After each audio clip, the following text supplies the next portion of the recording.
Di sebuah desa terpencil di pedalaman Jawa, hiduplah seorang wanita cantik bernama Nyi Blorong. Konon, dia memiliki kekuatan gaib dan kemampuan untuk berkomunikasi dengan makhluk halus.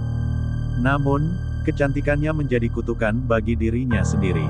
Pada suatu malam yang gelap, Nyi Blorong tergoda oleh kekuatan hitam yang mengintainya. Dia berubah menjadi makhluk yang menakutkan, setengah manusia setengah ular, dengan mata yang memancarkan cahaya hijau yang mencekam. Legenda mengatakan bahwa Nyi Blorong bersembunyi di dalam hutan belantara, memikat dan menculik siapapun yang berani memasuki wilayahnya. Setiap kali ada yang mendekati, desas-desus tentang suara gemuruh dan teriakan misterius terdengar dari dalam hutan, memperingatkan penduduk setempat untuk menjauh. Tapi, ada juga yang percaya bahwa Nyi Blorong tak hanya jahat semata. Dia dikatakan sering muncul untuk memberi petunjuk kepada orang-orang yang tersesat di hutan, meskipun cara-cara yang diberikannya selalu melibatkan risiko besar. Hingga kini, legenda Nyi Blorong masih membuat bulu kuduk merinding bagi siapapun yang mendengarnya, dan warga setempat tetap waspada terhadap keberadaannya yang misterius di balik rimbunnya hutan. Suatu malam yang gelap dan berkabut, sekelompok petualang nekat memutuskan untuk mengeksplorasi hutan belantara yang konon menjadi tempat tinggal Nyi Blorong. Meskipun telah diberi peringatan oleh penduduk desa sekitar, mereka merasa penasaran dan ingin membuktikan keberadaan makhluk tersebut.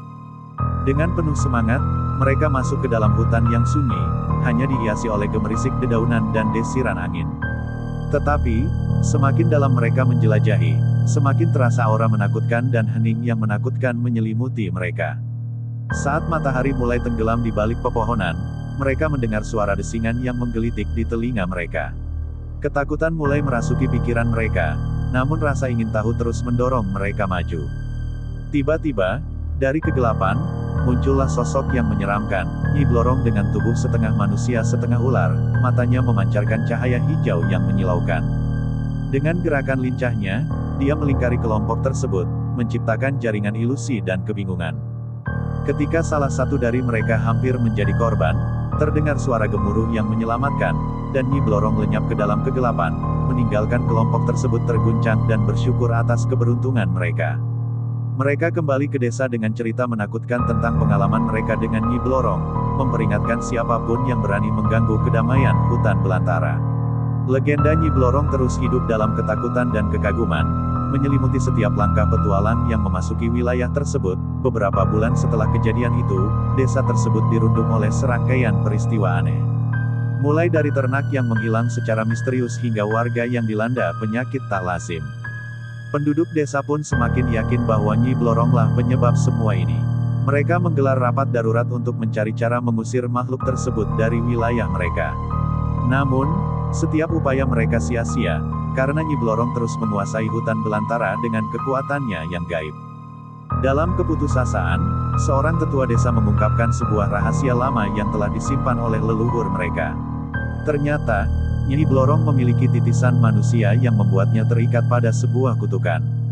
Untuk membebaskan desa dari teror Nyi Blorong, mereka harus menemukan titisan itu dan menghentikan kutukan tersebut. Dengan penuh tekad, sekelompok penduduk desa memulai pencarian mereka ke dalam hutan belantara. Mereka harus menghadapi berbagai rintangan dan ujian yang mematikan, tetapi keinginan untuk menyelamatkan desa mereka terus membara di dalam hati mereka. Akhirnya, setelah berhari-hari mencari, mereka menemukan titisan manusia di dalam gua tersembunyi di dalam hutan. Dengan keberanian dan kebijaksanaan, mereka berhasil menghancurkan kutukan tersebut, membebaskan Nyi Blorong dari ikatan gelapnya. Dengan lepasnya kutukan, Nyi Blorong kembali menjadi manusia biasa. Dia mengucapkan terima kasih kepada penduduk desa yang telah menyelamatkannya, sebelum menghilang ke dalam kegelapan malam. Sejak saat itu, desa itu tidak pernah lagi diganggu oleh kehadiran Nyi Blorong.